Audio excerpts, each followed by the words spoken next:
Dua. Assalamualaikum warahmatullahi wabarakatuh. Yang terhormat Bapak Ibu dosen penguji, perkenalkan nama saya Ummul Khair Salma, peserta PPG Guru Tertentu tahap 3 tahun 2025 dengan NIM 15262550333. Program studi Teknologi Farmasi dari LPTK Universitas Muhammadiyah Semarang. Pada hari ini saya akan melaksanakan praktek mengajar di SMK Plus Sukaraja di kelas 11 farmasi. Terima kasih. Wassalamualaikum warahmatullahi wabarakatuh. Assalamualaikum.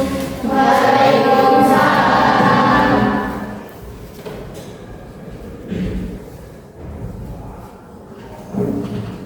Bagaimana kabar hari ini? Apa yang kalian rasakan? Apakah kalian senang sekarang? Semangat tidak? Semangat ya untuk mulai pembelajaran ya. Oke, apakah merasa lelah untuk hari ini? Tidak. Sudah sarapan semuanya? Sudah. Sebelum dimulai pembelajaran, silakan undang dulu ya, dipimpin oleh ketua kelasnya. Belajar dan kerja pada nanti lain.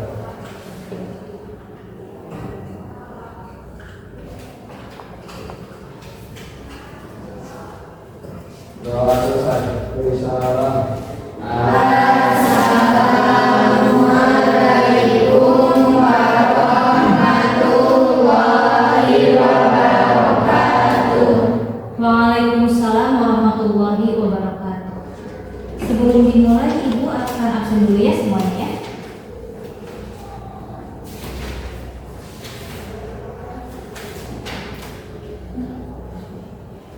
Agnia hadir. Aika hadir. Andra hadir. Sakit kenapa ya? Gejala dari kapan? Dari minggu yang lalu. Sudah dijenguk oleh teman-teman? Belum. Nanti dijenguk ya? Ya. Nanti semoga Andra cepat sembuh kembali ya. Amin. Ayu Siva, Denisa, Gilang, Haifa, Halwa. Halwa apa ya? Kenapa? Ada yang tahu? Oke. Gak ada yang tahu kalau kemarin hadir tidak ya? Hadir. Nanti diberitahu ke wali kelasnya ya. Dan semoga ditindaklanjuti ya.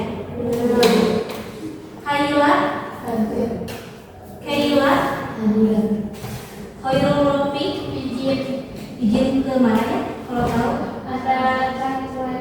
Kalau kemarin ada? Ada. Oke.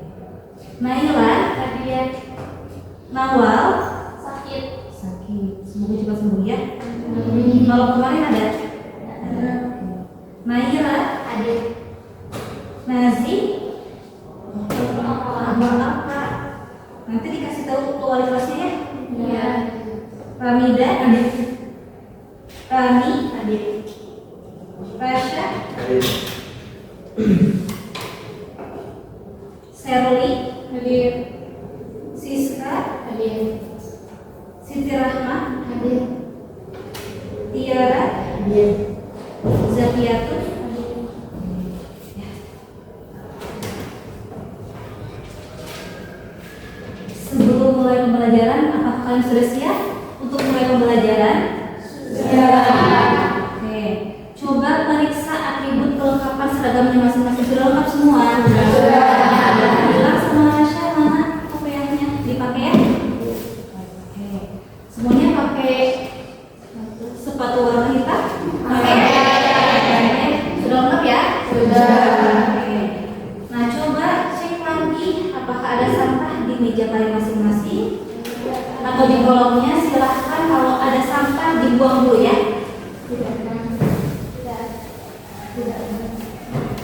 Sudah ya? Oke. Siap mulai pembelajaran? Kayak minggu kemarin Ibu sudah bilang bahwa hari ini harus bawa handphone. Apakah semuanya bawa handphone? Bawa ya. Nah, sebelum mulai pembelajaran. Untuk hari ini kita akan melakukan yang namanya kuis ya. Kuisnya pretest tapi menggunakan aplikasi. Ya, aplikasi ya.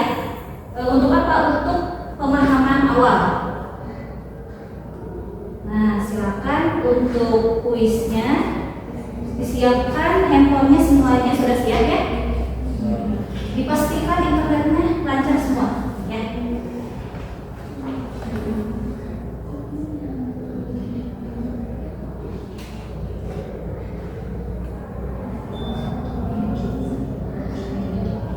Silakan barcode-nya di-scan dulu atau pin-pinnya ya.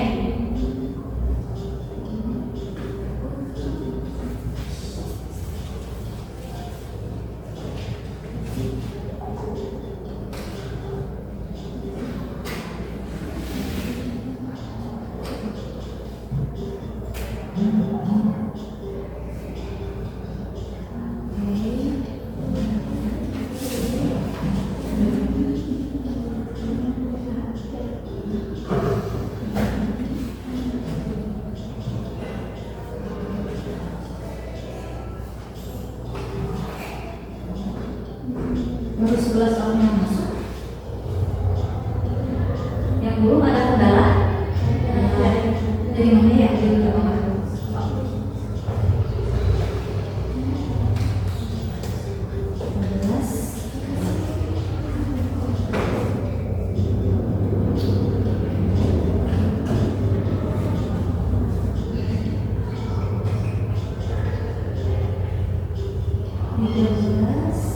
Yang belum siapa ya? Jaringannya?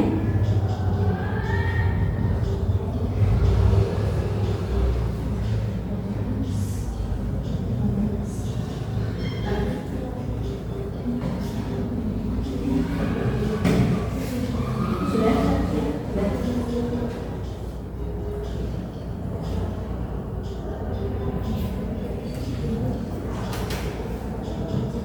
Sudah semua? Yang belum siapa? Kenapa?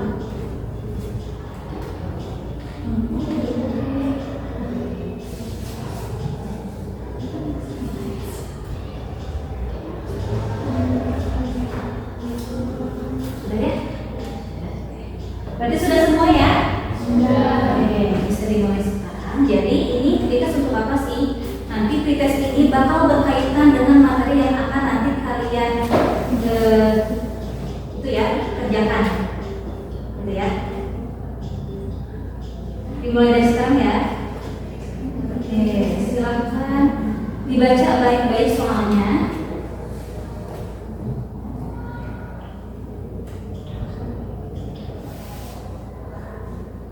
Silakan.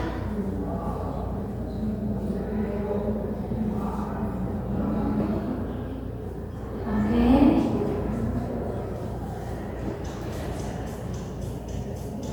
Tujuan utama terapi simptomatis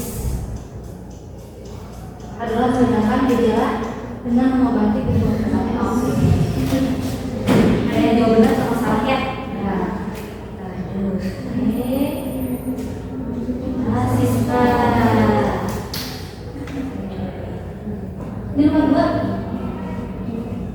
Analgetik adalah obat-obat yang digunakan untuk mengobati rasa nyeri tanpa menghilangkan kesadaran ya.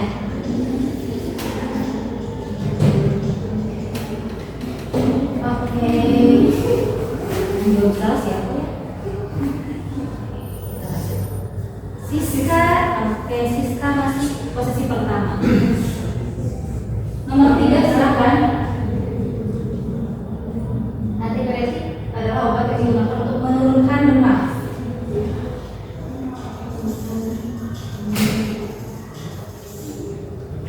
Oke.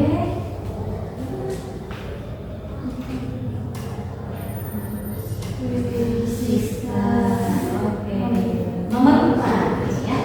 Contoh dari analgetik antipiretik adalah paracetamol dan amoxicillin.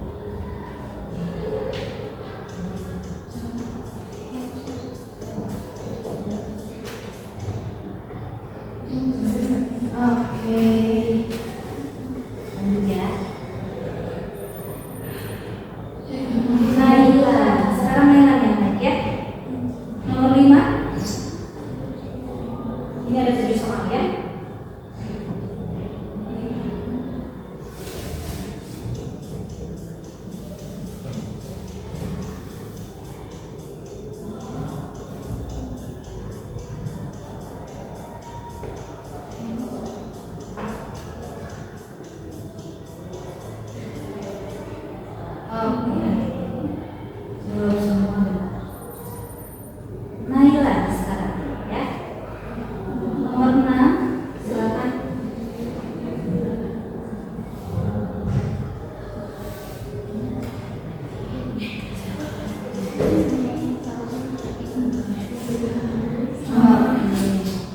Ada yang benar ya? Naila masih memimpin ya. Satu soal lagi.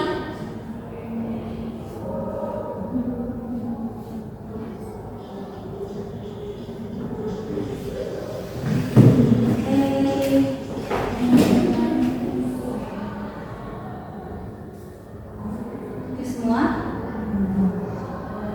Kita lihat ya. Hai Pak. Denisa. Yang pertama, Denisa.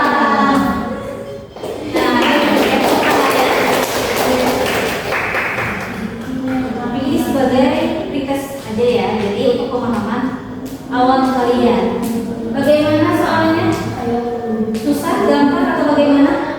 Ada yang susah ada ya?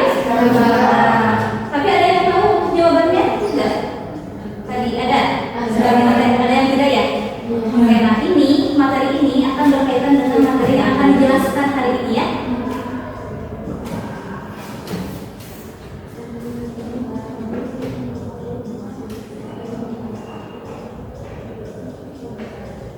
Berarti tentang apa kira-kira? Analgetik dan antidiuretik. Oke, minggu kemarin kita sudah membahas tentang apa sih? Tentang penyakit apa? Simptomatis dan penyakit kausal. Oke, ada yang tahu nggak? Ada yang masih ingat nggak antara penyakit simptomatis sama kausal apa bedanya? Simptomatis mengobati tanpa tahu penyebab penyakit yang diketahui penyebab utamanya. Nah, penyakit yang belum tentu diketahui penyebab utama pastinya apa, ya? Itu ditandai misalkan dengan gejala-gejala tertentu seperti apa contohnya? Seperti nyeri, ya, seperti muntah, seperti batuk, demam. Itu termasuk ke dalam penyakit simptomatis. Karena kan tidak tahu ya, belum spesifik. Jadi nanti pengobatan untuk penyakit simptomatis ini itu hanya untuk meredakan gejalanya saja, ya. Nah tadi yang kedua ada penyakit kausal. Apa penyakit kausal? Ada yang tahu pasti kan? Penyakit yang sudah diketahui penyebab utama pastinya apa? Misalkan ini penyakitnya karena infeksi. Infeksi apa? Misalkan infeksi bakteri, infeksi virus dan seterusnya. Itu ya. Itu perbedaannya. Jadi nanti fokus untuk pengobatan penyakit kausal ini adalah dari penyebab utamanya. Ya. Kalau untuk penyakit simptomatis itu hanya meredakan gejalanya, tapi kalau untuk penyakit kausal diobati penyebab utamanya. Seperti itu ya. Bisa dipahami? Bisa.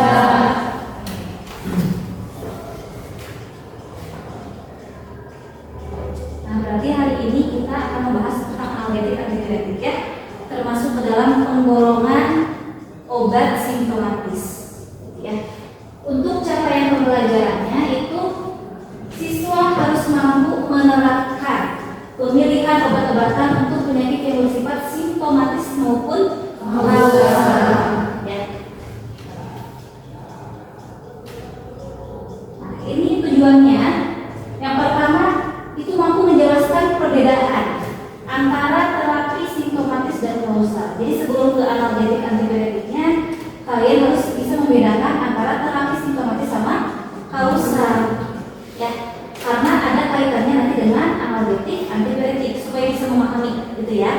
Yang kedua, mampu menjelaskan pengertian analgetik dan antipiretik dan perbedaannya apa, ya. Yang ketiga, mampu mengidentifikasi golongan obat analgetik ataupun antipiretik untuk penyakit yang bersifat simptomatis.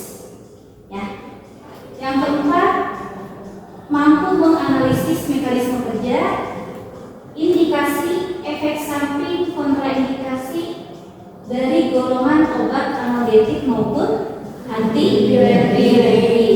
Nah, yang terakhir itu kalian harus mampu memberikan rekomendasi terkait terapi obat, ya. Obat analgetik, antidiuretik yang tepat dan aman sesuai dengan kondisi pasiennya. Di sini penyakitnya yang bersifat simptomatis. Ya. Nah, ini ada gambar. Kira-kira kenapa ya? Berapa ini pasiennya? Ya, nyeri. Ya. Oke, kalau ini kenapa? Oke, ini? Oke. Ini juga demam ya? Nah, ini kondisi-kondisi gejala nyeri dan demam. Berarti kira-kira maksudnya itu penyakit apa tadi itu? Simptomatis. Ya. Oke. Nah, oke. Nah, di sini siapa yang pernah minum obat untuk demam maupun nyeri? Siapa? Coba tanyakan semuanya. Semuanya pernah ya berarti ya? Mengalami demam maupun nyeri. Sakit kepala berarti ya? Oke. Hampir semuanya pernah. Obat apa yang digunakan? Kalau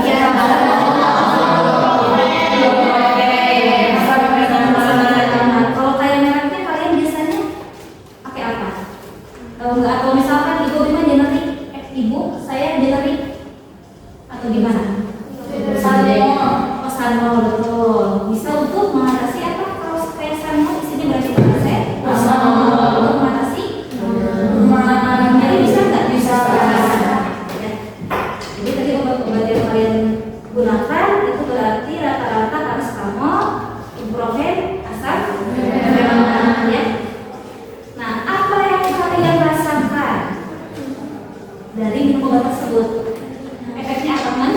Yang asalnya demam jadi gimana? Berarti yang asalnya nyeri jadi berkurang.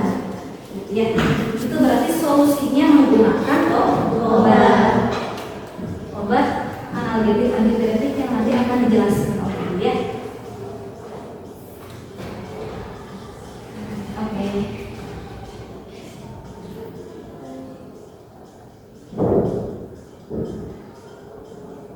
Nah, tahu obat ini? Loris ya, isinya apa ini? Ibuprofen. Untuk apa sih? Oke. Kalau ini tahu? Biasanya untuk apa? Sakit gigi bisa. Oke. Kalau ini pernah dengar obat ini diclofenac sodium? Oke. Ini pernah pakai? Fentanyl? Oke. Nah, ini obat-obat yang ini itu akan berkaitan dengan materi yang akan kita ajarkan hari ini ya. Berarti nanti kalian sebagai tenaga farmasi itu harus bisa apa? Harus bisa memberikan rekomendasi terapi yang aman, ya, yang tepat untuk kondisi pasiennya. Misalkan nanti kalau ada keluarga kalian yang demam, ya, atau misalkan punya sakit yang ringan, maksudnya nyeri ringan, bisa direkomendasikan obatnya apa, ya. Seperti itu.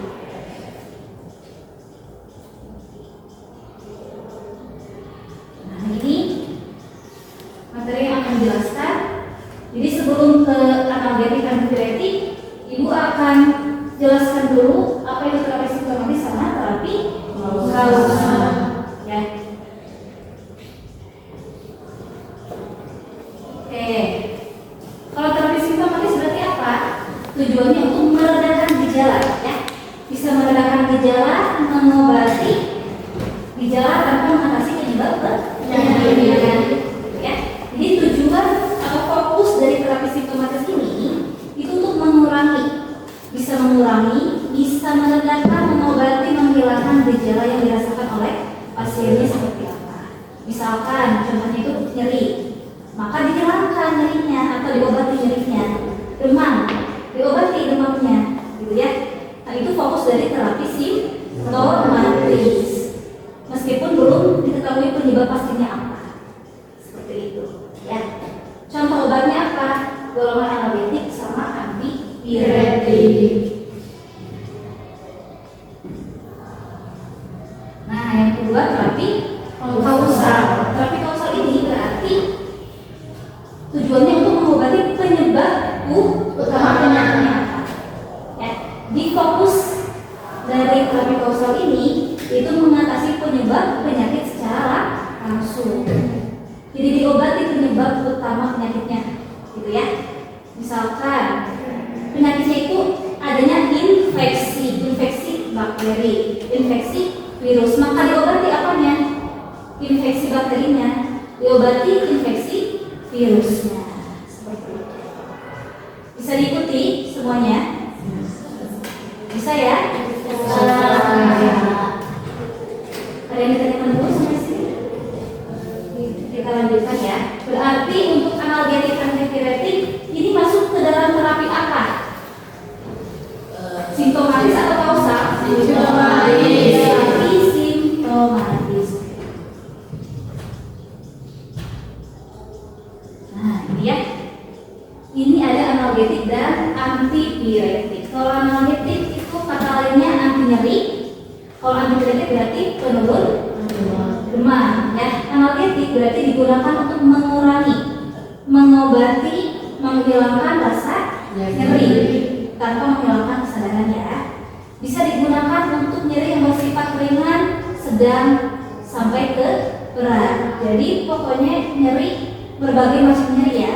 Misalkan seperti nyeri kepala, nyeri haid, ya, nyeri sendi, nyeri otot, gitu ya, nyeri gigi. Kalau misalkan untuk berat sampai ke nyeri kanker, nyeri neuropati, gitu ya. Itu analgetik. Kalau antipiretik fokusnya berarti untuk penurun apa? Kayak penurun demam, ya, itu fokusnya. Kalau nyeri berarti anti nyerinya. Kalau demam berarti penurun demam. Kira-kira suhu tubuh atau misalkan suhunya itu berapa sih kalau sudah demam? 38 atau 37, bisa atau 37,5 ke atas ya, sudah dikatakan demam.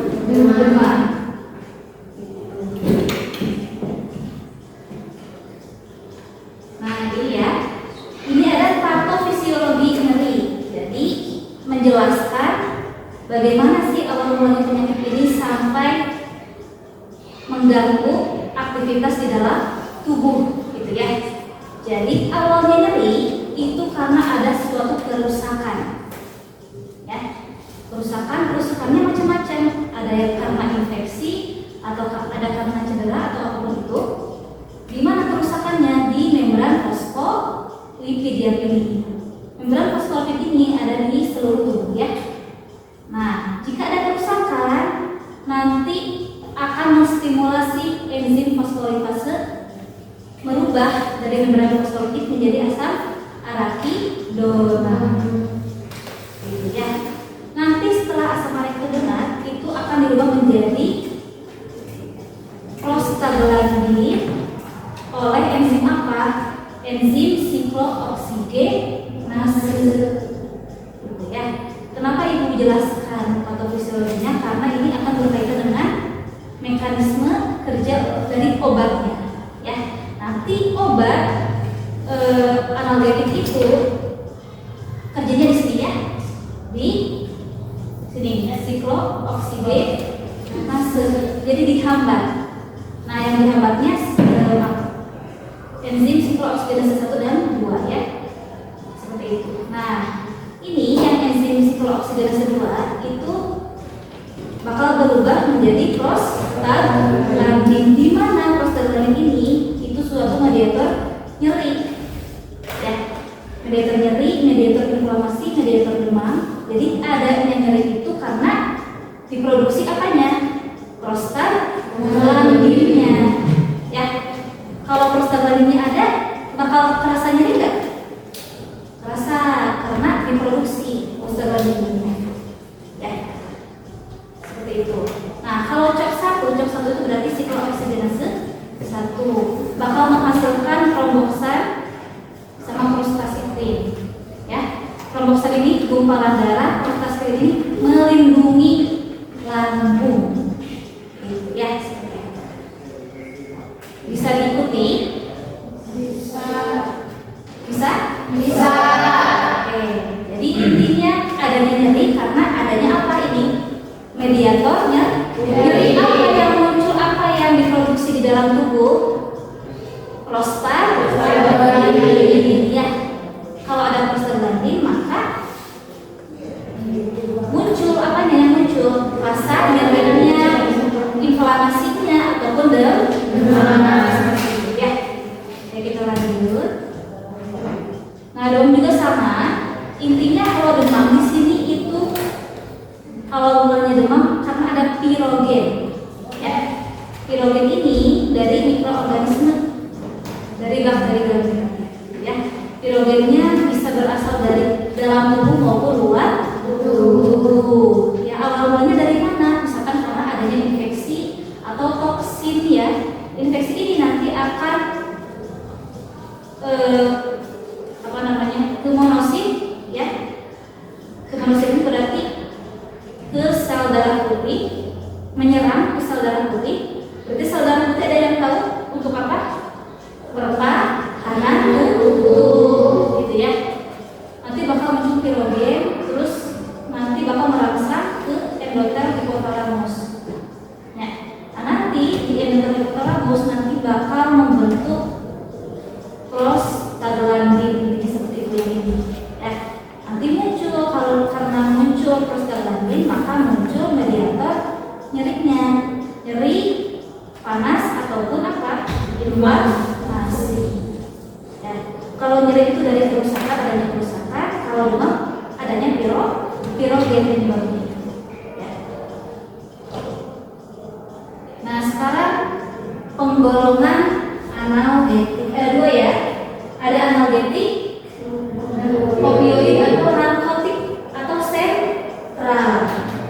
Yang kedua ada analgetik non opioid atau non apa?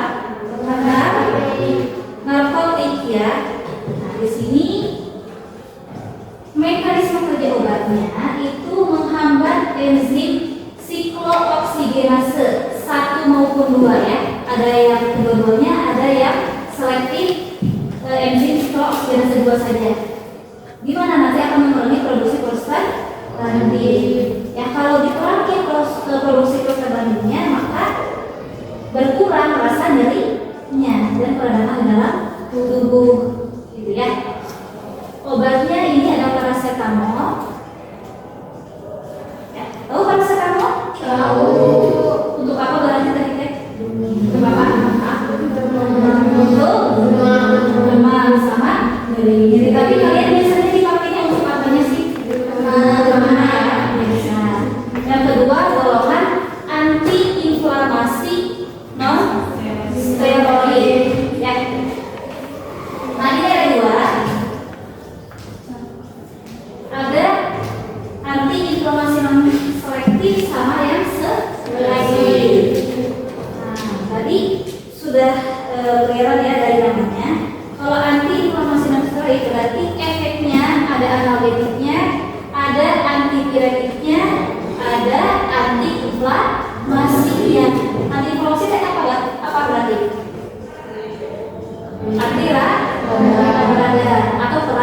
Peradangan atau peradangan.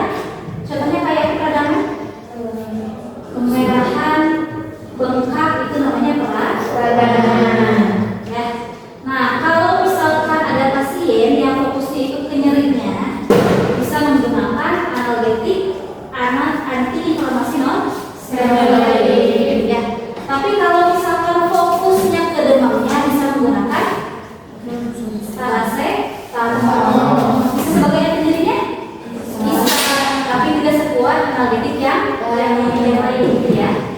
Kalau untuk demamnya bisa menggunakan tadi paracetamol ya. Bisa menggunakan obat yang lain? Bisa. Ya, tapi tidak sekuat paracetamol untuk penurun demamnya. Ya, seperti itu. Obatnya ada ibuprofen, ya, asetosal.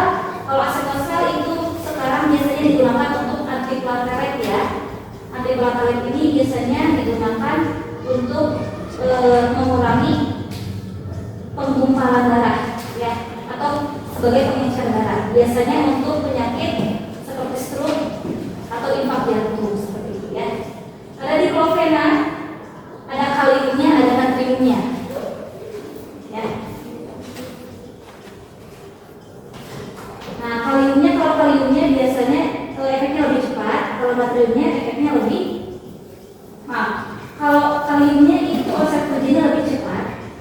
Ya. Kalau natriumnya lebih lambat, tapi efek analgetiknya lebih lambat.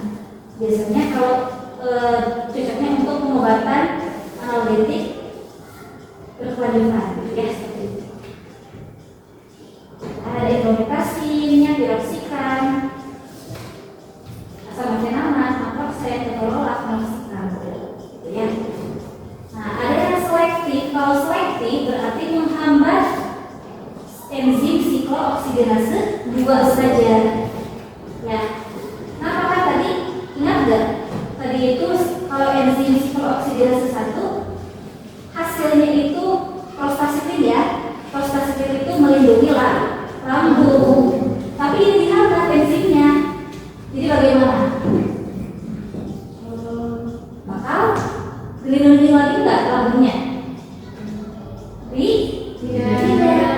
Ya, itu. Jadi kalau misalkan pasien menggunakan AIX non selektif, ya, apalagi digunakan dalam waktu yang lama, maka bakal iritasi lambung.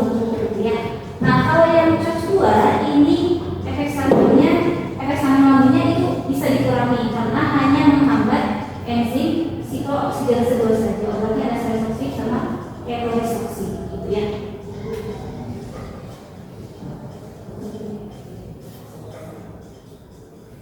Ini obatnya. Oke, sekarang penggolongan analgetik opioid atau apa? Kalau opioid berarti narkotik atau sentral ya. Mekanisme kerjanya itu bekerja dengan menempel pada reseptor opioid di otak dan sumsum tulang belakang. Ya. Jadi sinyalnya diblokir. Ya, kalau diblokir ada rasa nyerinya enggak? Enggak. Ya, ini langsung di mana? Di otak dan sumsum tulang belakang. Ya, langsung di sistem saraf pusat. Obatnya itu ada 2 golongannya ya, ada yang kuat sama yang ringan. Kalau kuat berarti efeknya lebih kuat. Kalau ringan berarti lebih ringan. Tapi ini harus diwaspadai ya. Penggunaannya harus hati-hati, harus sesuai dengan kondisi pasiennya. Ya.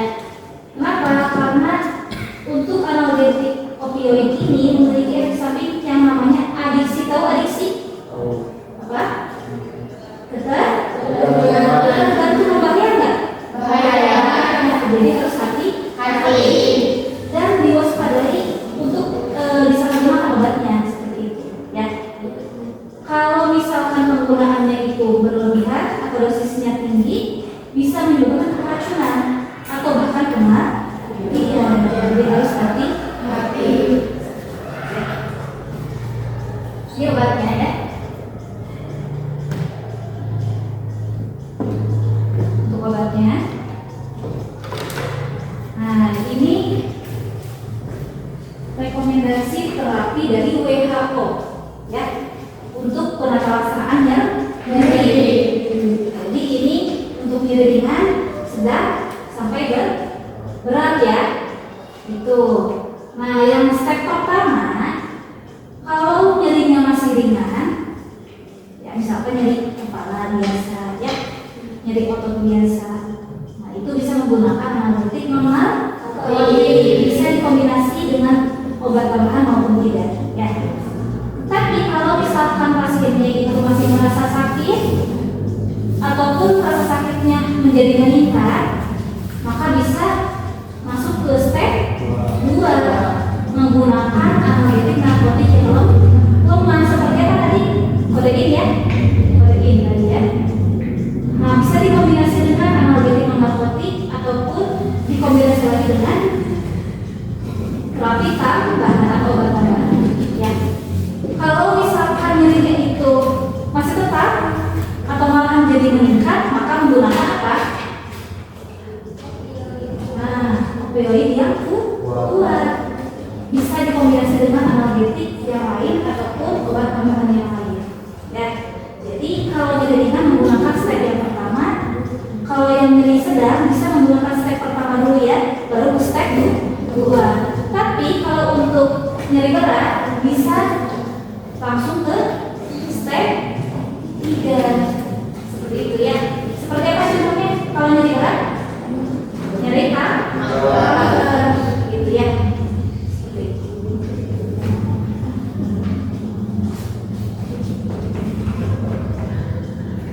Oke. Ya.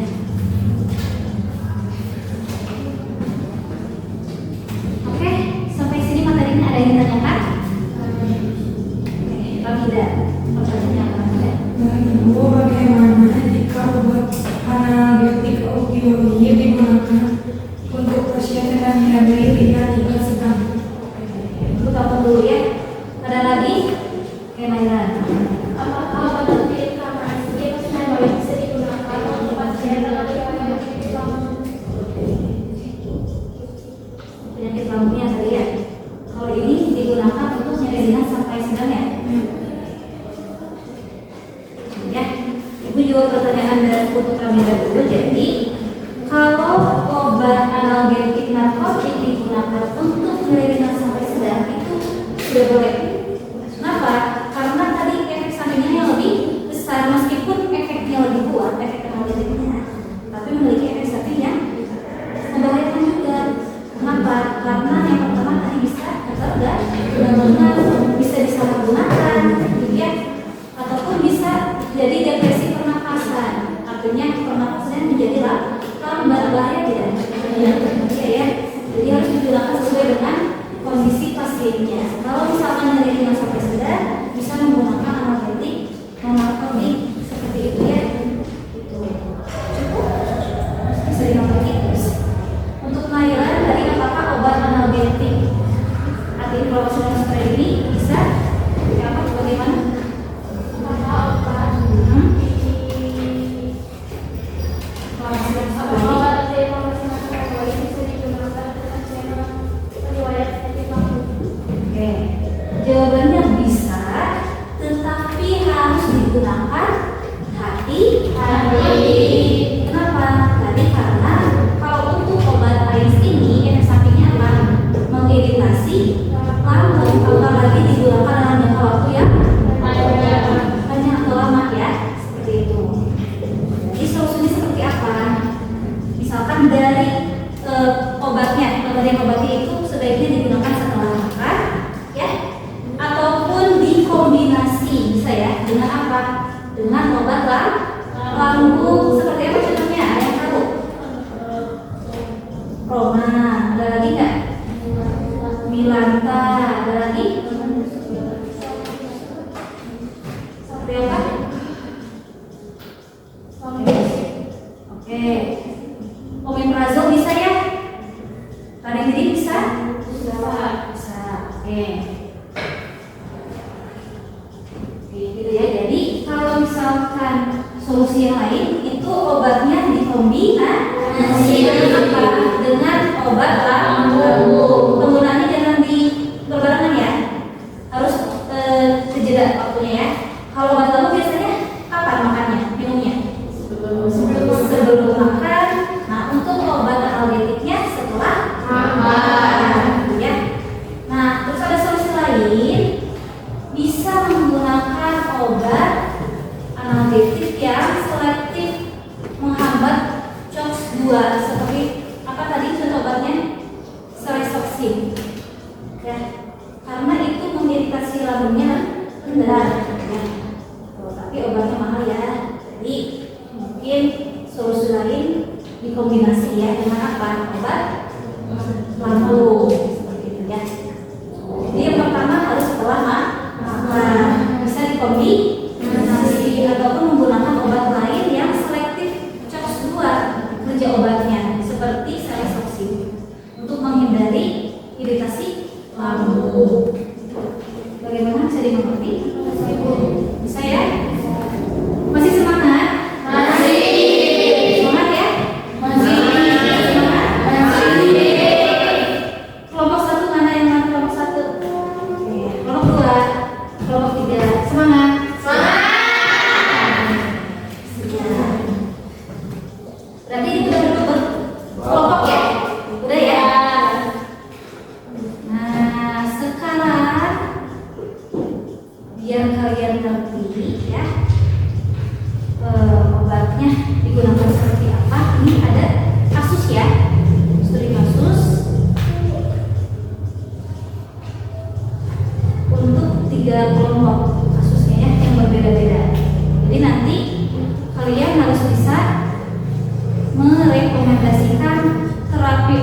Ini kalau untuk kelompok 3 ya. Oke.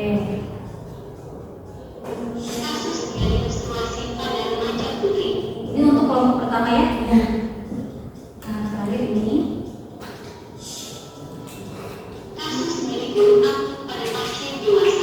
Ini untuk kelompok 2 ya. Nanti kasusnya ada di dalam APD. Nanti kalian kerjakan ya. Ya.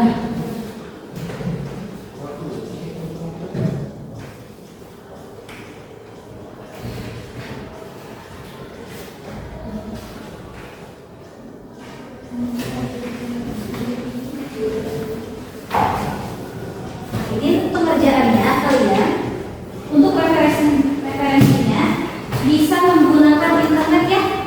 Ya. Silakan menggunakan internet ataupun kalau untuk cari indikasi, kontraindikasi, efek samping bisa kalian cari di drugs.com ya, atau Medscape atau MIMS begitu. Nah, jangan lupa kalian baca dulu petunjuknya seperti apa ya. Baca petunjuknya, baca kasusnya, baru nanti setelah dipahami kasusnya seperti apa, baru jawab pertanyaannya. Mengerti? Mengerti. Silakan kerjakan ya.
Ini sekarang kerjakan.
Bagaimana?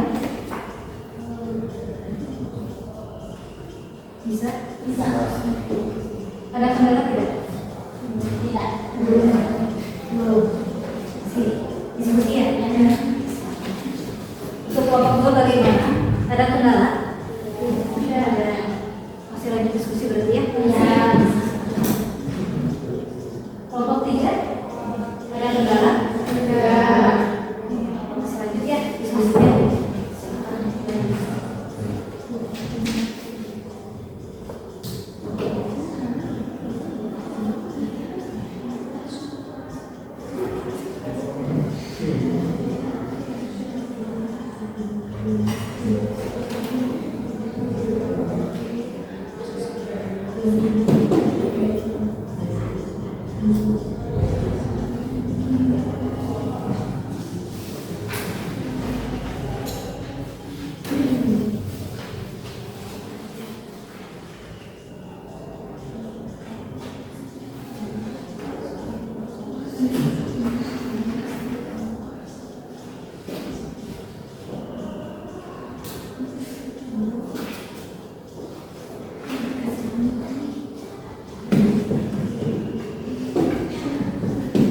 Diingatkan kembali ya, jadi referensinya bisa di internet ya.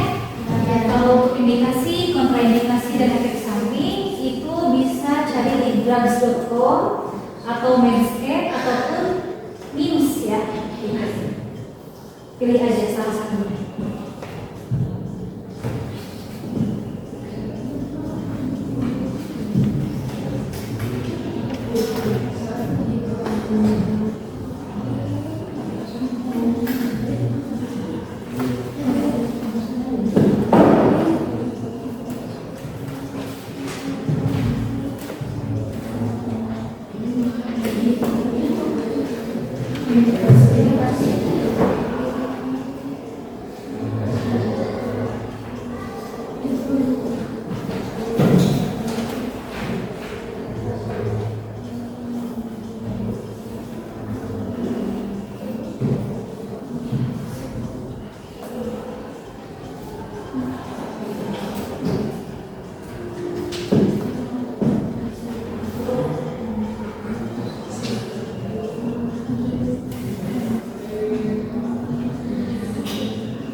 Sudah sampai mana?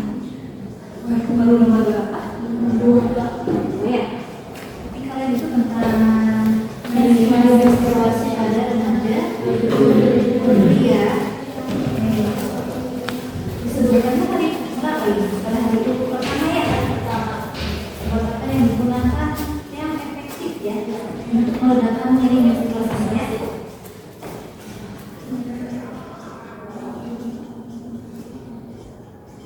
Sudah sampai mana nomor berapa? Nomor 3. Oke, kali itu tentang nyeri gout ya atau asam urat berarti ya. Oke, asam urat. Berarti nyeri apa yang dialami? Ya, karena apa?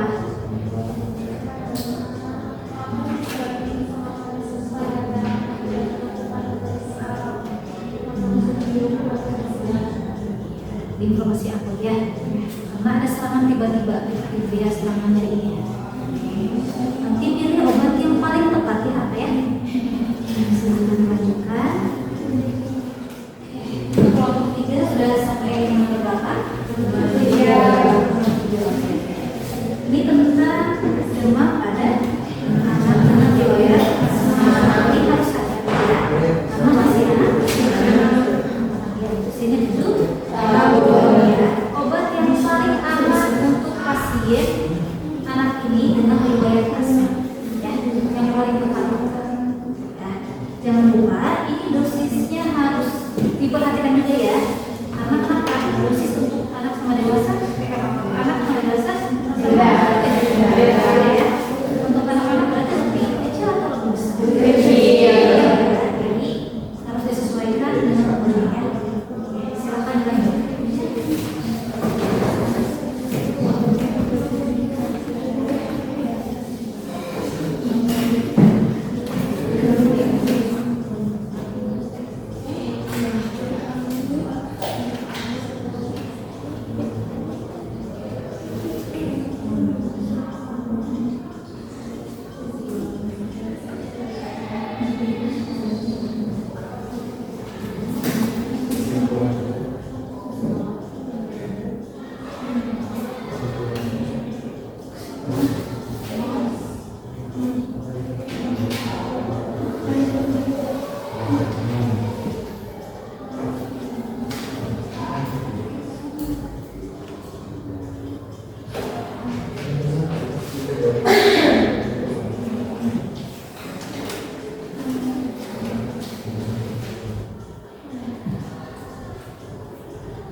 sudah beres mengerjakannya ya, kasusnya, nanti dipresentasikan masing-masing kelompok itu hanya perwakilan saja ya, 2 orang ya.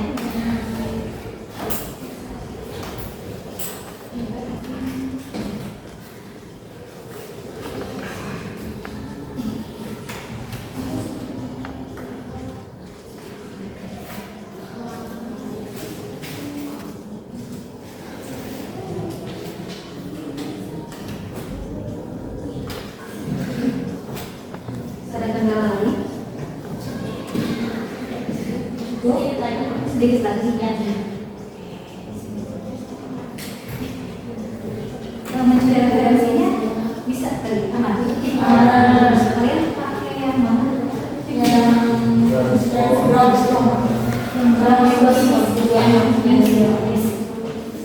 Silakan dilanjutkan ya. Udah sampai mana?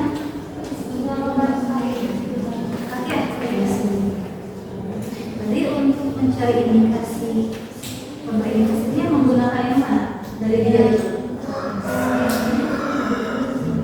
yang escape ya sama apa lagi? Grab.com 2 dan dia Grab.com sama Medscape. Oke. Apakah ada kendala lain untuk nyari referensi ilmiah?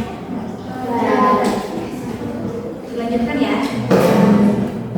Untuk kelompok 3, bagaimana, ada kendala yang lain? Tidak ada. Sudah sampai nomor berapa? Nomor 4 ya. Kalian pakai yang mana untuk cari obatnya yang indikasi, kontraindikasi sama indikasinya itu aja? Ada di sana semuanya. Ada kendala lain ketika jadi referensi di tengahnya? Tidak. Cukup ya? Cukup. Silakan lanjutkan. Indikasi makanan tinggi.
kelompok presentasikan ya ke depan. Hanya perwakilan saja 2 orang. Nanti ada pertanyaan, harus ada yang menanyakan ya. Satu kelompok saja.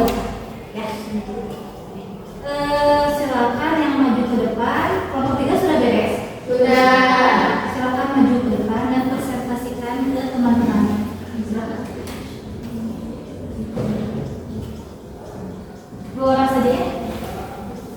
programnya. Oke, silakan.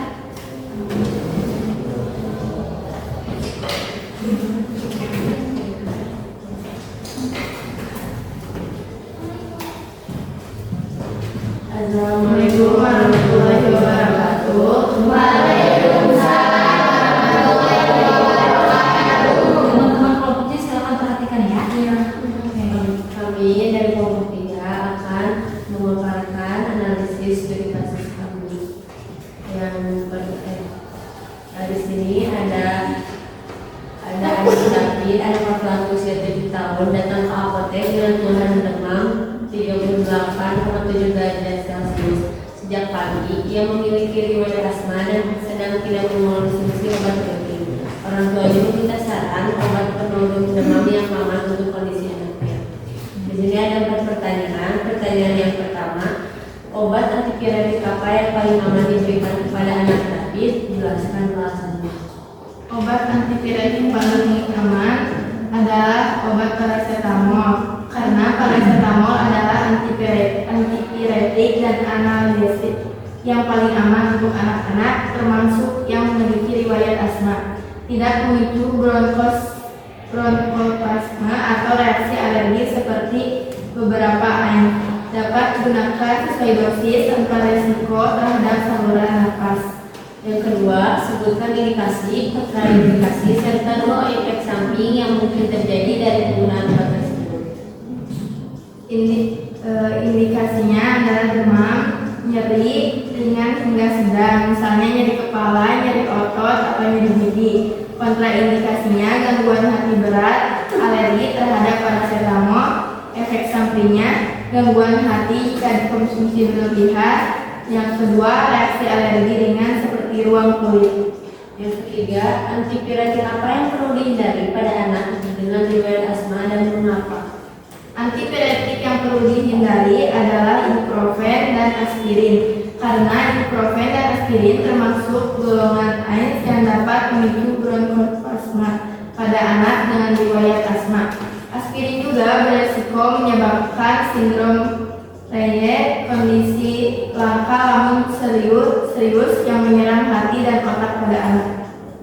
Yang keempat, apa edukasi yang perlu diberikan kepada orang tua anak David terkait penggunaan obat dan terapi non farmakologi?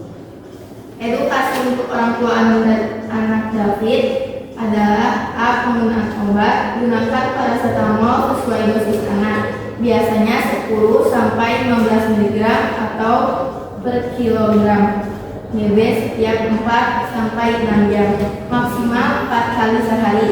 Hindari penggunaan ibuprofen atau aspirin tanpa konsultasi dokter, terutama karena riwayat asma.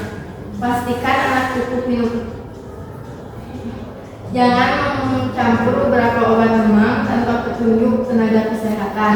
Terapi non farmakologi, kompres hangat di dahi, leher atau ketiak untuk membantu menurunkan suhu. Pastikan anak cukup minum air putih untuk mencegah dehidrasi. Istirahat cukup dan hindari aktivitas berat. Gunakan pakaian tipis dan ruangan sejuk. Pantau suhu tubuh secara berkala dan catat perubahan. Sekian, ada pertanyaan? Ada pertanyaan silakan dari kelompok 1 ya. Milan, silakan. Apa efek samping yang mungkin terjadi dari penggunaan antipiretik yang tidak sesuai pada anak? Ya, silakan bisa diskusikan dulu ya, dicatat pertanyaannya, bisa diskusikan dulu.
Mohon pertanyaannya juga.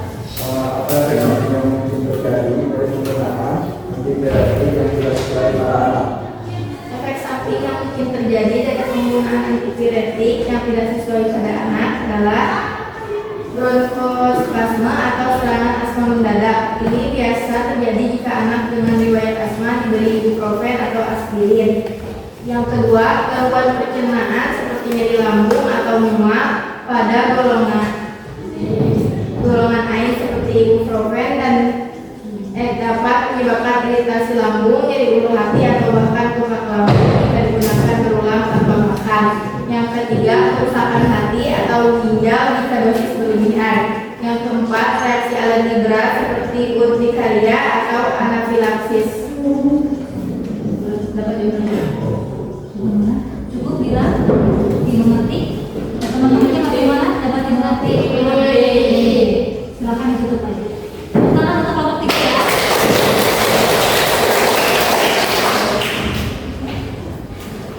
Oke, tadi betul ya. Jadi obat yang digunakan untuk anak usia 7 tahun kalau punya dari asma adalah paracetamol. Itu yang paling aman. Kenapa? Karena untuk golongan yang lain itu bisa memicu asma, terutama seperti ibuprofen maupun aspirin ya, itu terutama aspirin ya, itu jadi harus dihindari. Dan jangan lupa untuk obat paracetamol ini harus sesuai dengan umur pasiennya, karena ini masih 7 tahun berarti harus sesuai umurnya dan berat badannya seperti itu. Bisa dimengerti? Sekarang silakan kelompok 2 maju ke depan perwakilan bawah.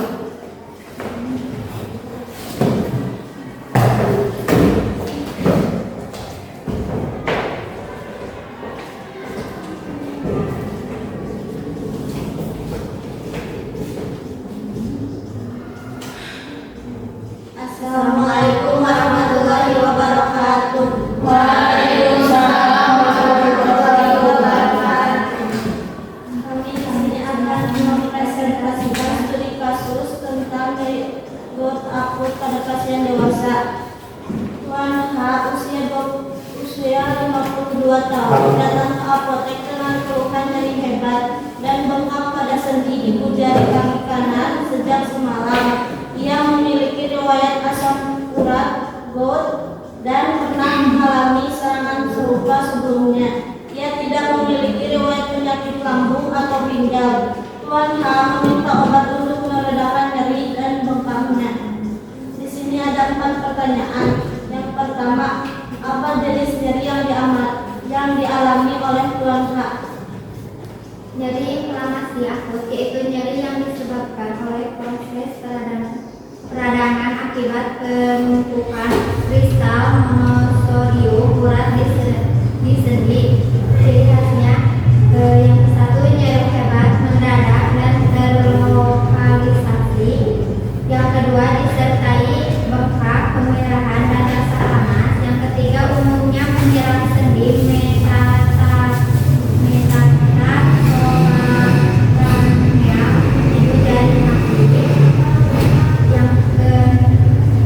Pertanyaan kedua, obat apa yang paling sesuai untuk meredakan nyeri gout akut pada kasus ini? Jelaskan alasannya.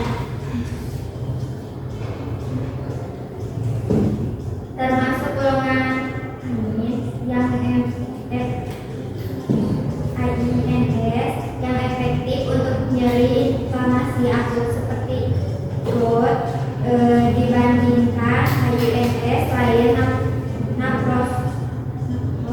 Memiliki risiko kardiovaskular yang lebih rendah dibandingkan diclofenac. Tuan H tidak memiliki riwayat penyakit lambung atau ginjal sehingga menggunakan naproxen relatif aman dalam jangka pendek. Sebutkan indikasi kontraindikasi serta efek samping yang perlu diwaspadai dari penggunaan obat tersebut. Indikasi nyeri inflamasi akut gout osteoarthritis.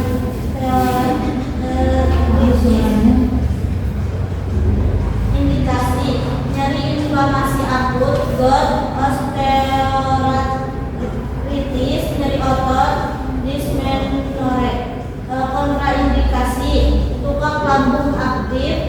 ginjal berat, hipersensitivitas terhadap AINS, riwayat asma akibat AINS, efek samping, gangguan lambung, nyeri ulu hati, mual, gastritis. 2. Retensi cairan dan peningkatan tekanan darah. Yang keempat, apa edukasi yang perlu diberikan kepada Tuan H terkait penggunaan obat dan pencegahan serangan bawah berikutnya.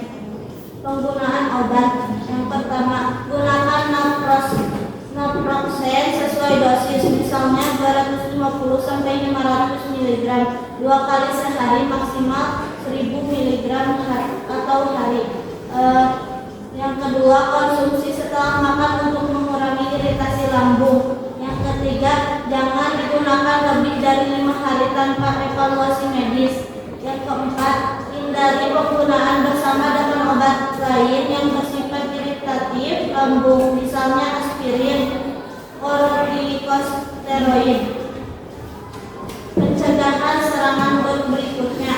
Yang pertama, pantau kadar asam urat secara berkala. Yang kedua, hindari makanan tinggi purin seperti jeroan, seafood, daging merah, kacang-kacangan, dan minuman manis beralkohol. Yang ketiga, perbanyak minum air putih 2-3 liter per hari untuk membantu ekspresi asam urat. Yang keempat, jaga berat badan ideal dan lakukan aktivitas fisik ringan secara rutin.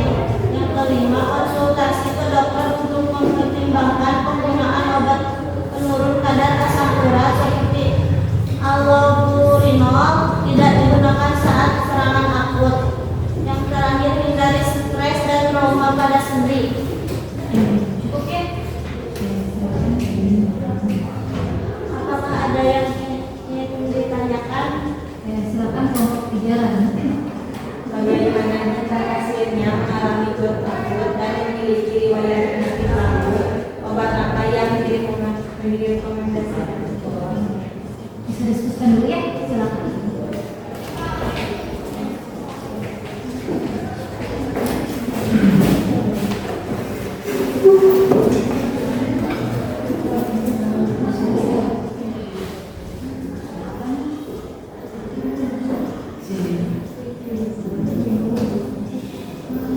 Apakah boleh diulang pertanyaannya?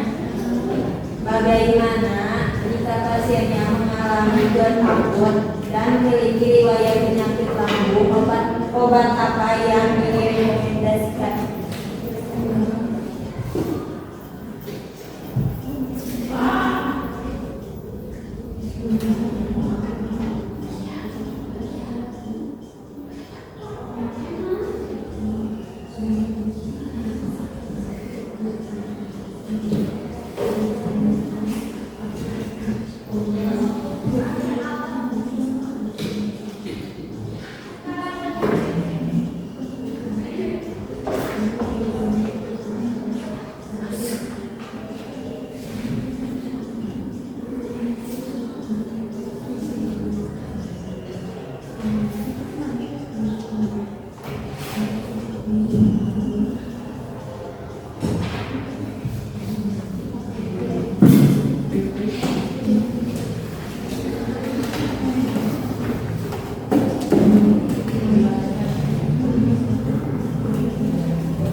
Sudah?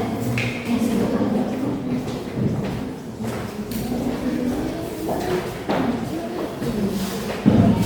Untuk pertanyaan dari kelompok 3, bagaimana jika pasiennya mengalami gerd akut dan memiliki riwayat penyakit lambung? Obat apa yang direkomendasikan? Jawabannya, jika golongan analgetik bisa direkomendasikan menggunakan golongan COX-2 selektif NSAID seperti Selective karena Selective adalah AINS selektif SOX2 yang lebih ramah terhadap mukosa lambung dibanding AINS non-selektif seperti ibuprofen atau naproxen dan cocok untuk pasien dengan riwayat gastritis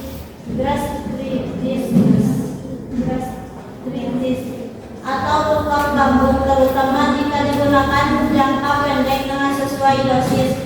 Efektif untuk meredakan nyeri dan inflamasi pada serangan GERD akut.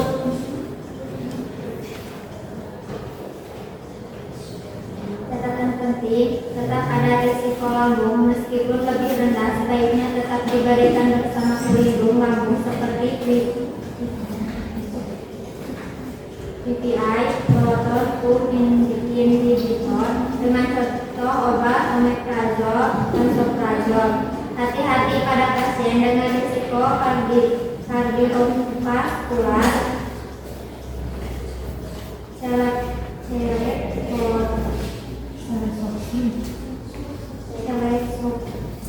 dapat meningkatkan risiko tekanan darah tinggi dan trombosis jika digunakan jangka panjang. Alternatif menggunakan golongan obat selain analgetik seperti colchicine, corticosteroid karena tidak menyebabkan iritasi lambung dan dapat digunakan untuk penyakit GERD akut. Bagaimana? Bisa dimengerti? Kelompok lainnya bagaimana? Bisa dimengerti? Bisa. Pertama dulu untuk kelompok 3 dan Sekian dari kami. Mohon maaf bila banyak kesalahan. Wassalamualaikum warahmatullahi wabarakatuh.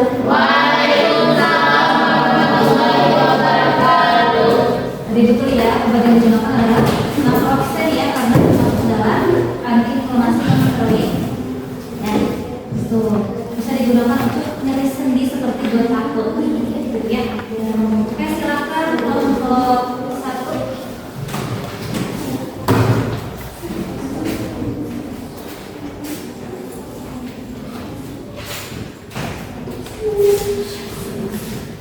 Assalamualaikum warahmatullahi wabarakatuh.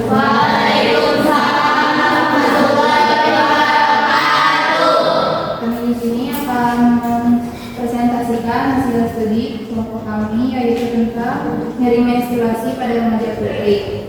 Deskripsi kasusnya yaitu Nona seorang siswa berusia 17 tahun datang ke apotek dengan keluhan nyeri haid.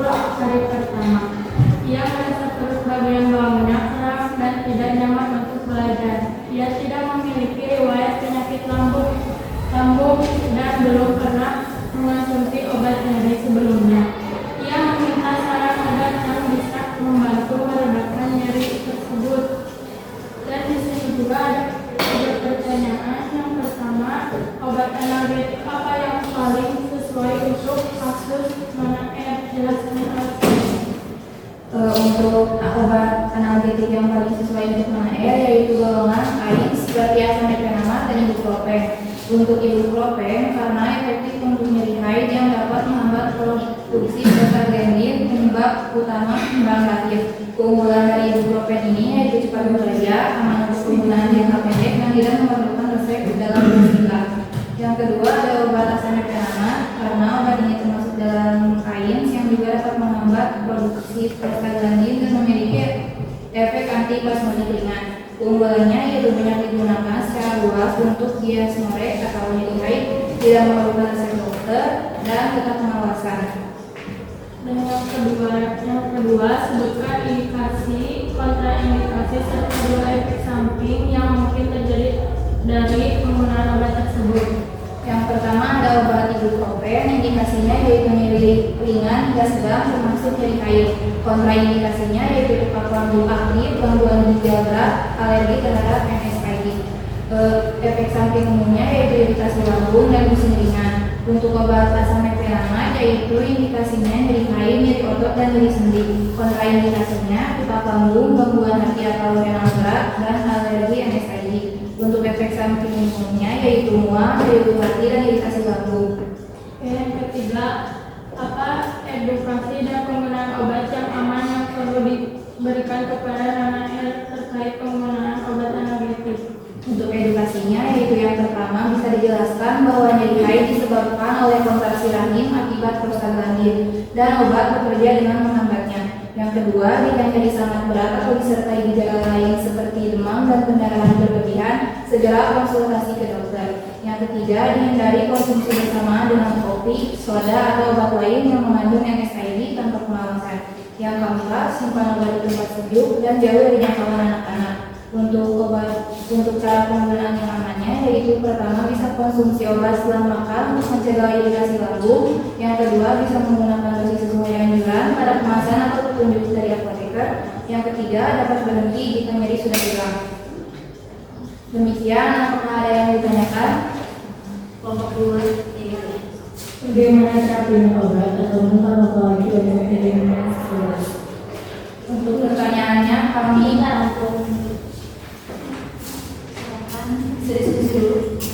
Bisa dilakukan bagaimana cara minum obat atau farmakologi untuk eliminasi?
Untuk menjawab pertanyaan dari kelompok 2, yaitu bagaimana terapi non-obat atau non-farmakologi untuk nyeri menstruasi. Di sini ada beberapa terapi yang bisa digunakan. Yang pertama ada kompres hangat di perut bagian bawah dengan menggunakan air botol atau air kompres selama 15 sampai 20 menit. Yang kedua bisa peregangan dengan ringan dan yoga. Yang ketiga bisa aktivitas fisik ringan. Yang keempat mandi air hangat. Yang kelima minum minuman herbal hangat seperti teh jahe, chamomile atau peppermint, dan itu dapat membantu meredakan nyeri atau kembung. Yang terakhir yaitu bisa dipijat lembut di area bawah perut untuk punggung bawah menggunakan minyak esensial seperti lavender dan peppermint, yaitu bisa memberikan efek analgesik alami. Gimana? Sudah? Bisa dimengerti? Bisa. Orang lain bagaimana? Bisa dimengerti? Bisa. Tepuk tangan dulu untuk kelompok. Dan mendapat kelompok kami sampaikan. Assalamualaikum warahmatullahi wabarakatuh. Waalaikumsalam warahmatullahi wabarakatuh. Oke. Nanti untuk KPD-nya dikumpulkan ya setelah beres pembelajaran ya. Ya. Oke, kita lanjutkan ya. Oke. Nah ini. Ada pertanyaan ya. Apa konsep utama yang kalian pelajari hari ini? Nah, apa sih hari ini? Kita belajar analgetik itu apa? Anti nyeri ya. Kalau antidiuretik? Contoh obatnya analgetik yang kalian ketahui, yang kalian ingat. Apa lagi? Itu protein. Apa lagi? Ada lagi yang kalian ingat? Ada lagi? Apa? Asam mefenat?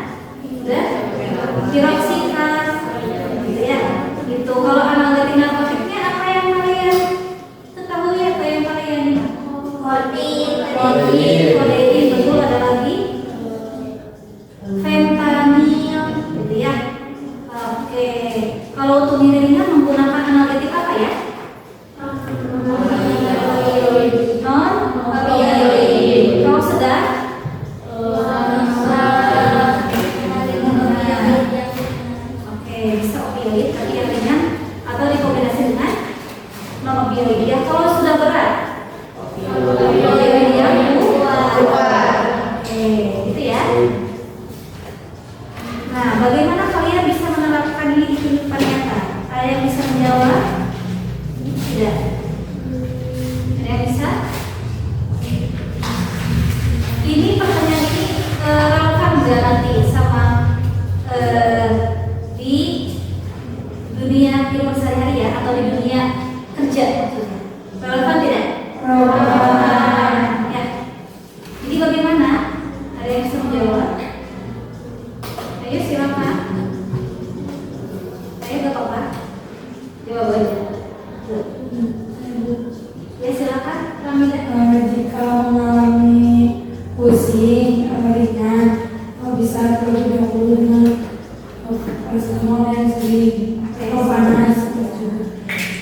Yang lainnya sama. Oh, yang lebih kuat bisa apa? Di pokoknya Ya, kalau misalkan asam tanaman bisa ya. tidak terlalu sering. Jangan terlalu Sering. karena Karena menyebabkan dikasih terlalu. nanti kalau misalkan ada keluarga kalian, teman kalian, ada yang merasakan nyeri gitu ya atau demam, kita bisa merekomendasikan obatnya ya yang sesuai gitu ya. Oke. Apa tantangan yang kalian hadapi? Ada tantangan tidak? Tadi materinya ada di mana tadi? Beda pendapat, diskusi. Oke, beda pendapat. Oke. Jadi bagaimana mengatasinya? Diskusikan lagi gitu. Terus? Cukup? Cukup. Oke. Nah, apa yang ingin ditingkatkan setelah pembelajaran ini ada? Yang mau tidak ditingkatkan dari pembelajaran ini? Nanti misalkan kalian sudah kerja nih di fasilitas kesehatan ya. Jadi misalkan PPK ada pasien yang datang, apa yang kalian kedepankan nanti? Misalkan ada pasien yang demam, bagaimana kedepannya? Berarti harus bisa apa sih? Misalkan kamu komunikasikan obatnya lebih baik ya. Bagaimana cara penggunaan obatnya, ya, bagaimana efek sampingnya, gitu ya, sesuai dengan kondisi pasien supaya tepat pengobatannya seperti itu, ya. Oke.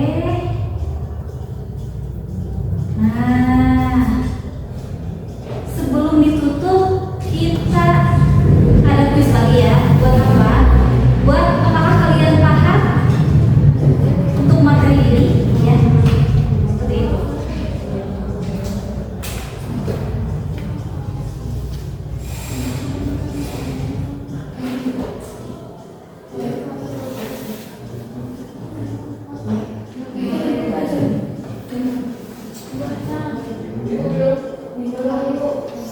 Apa dulu? Kelihatan apa? Silakan.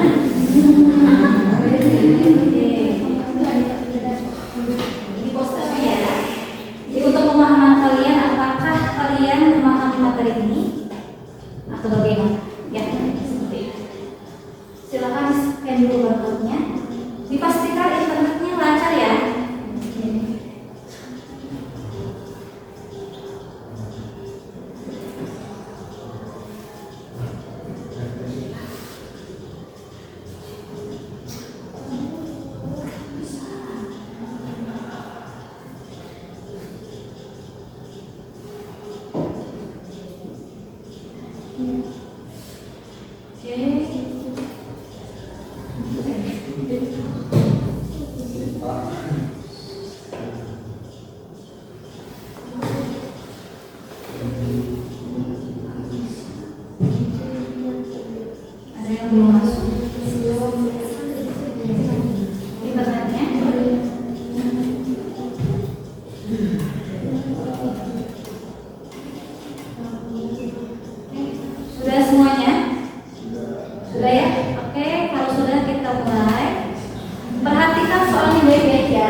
3, 2, 1.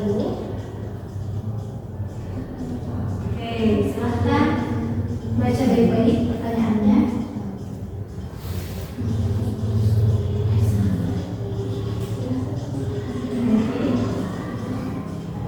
Oke, ada yang jawab benar sama? Salah. Berarti harusnya mana sih? Ya. Kalau utama itu berarti kausal ya. Lanjut. Kita lanjut ya.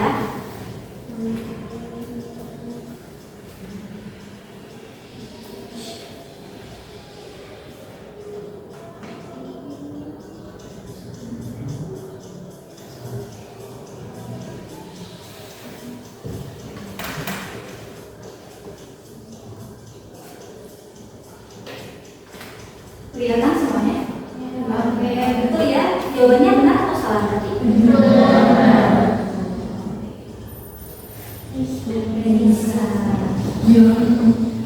Oke, ketiga ya.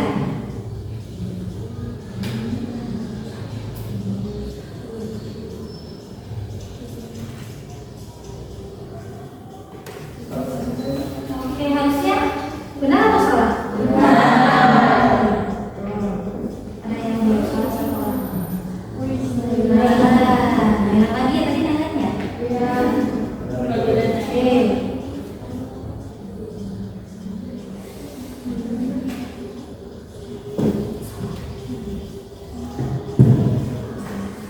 Harusnya benar atau salah? Karena amoksisilin masuk ke golongan apa? Karena magnetik anti pidretik. Masih ada yang ini ya. Kita lanjutkan.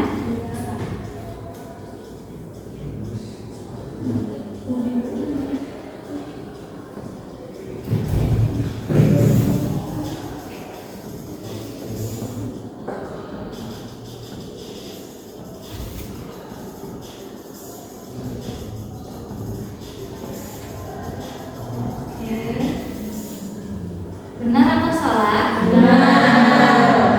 Oke. Banyak ya, mungkin.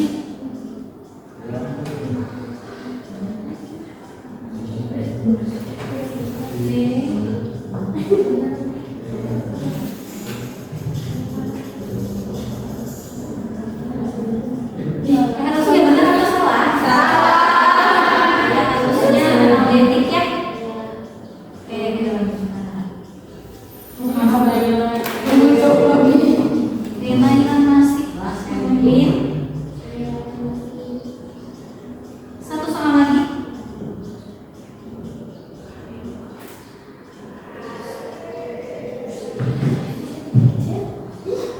Oke, benar atau salah jawabannya? Benar. Oke, siapa ini? Ayo Elisa terus.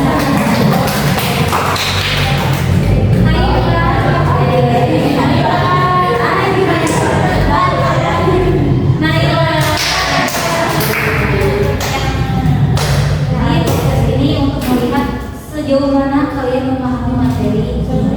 Ya, seperti itu. Oke.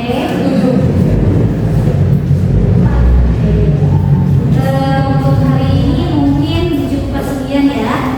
Mudah-mudahan materinya itu bermanfaat.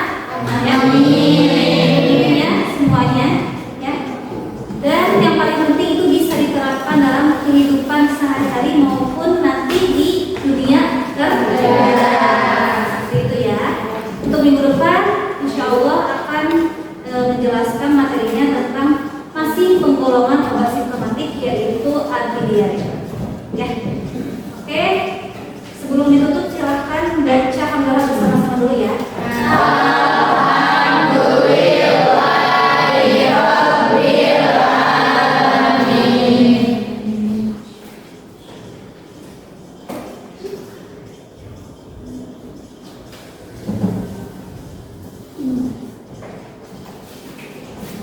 Oh iya,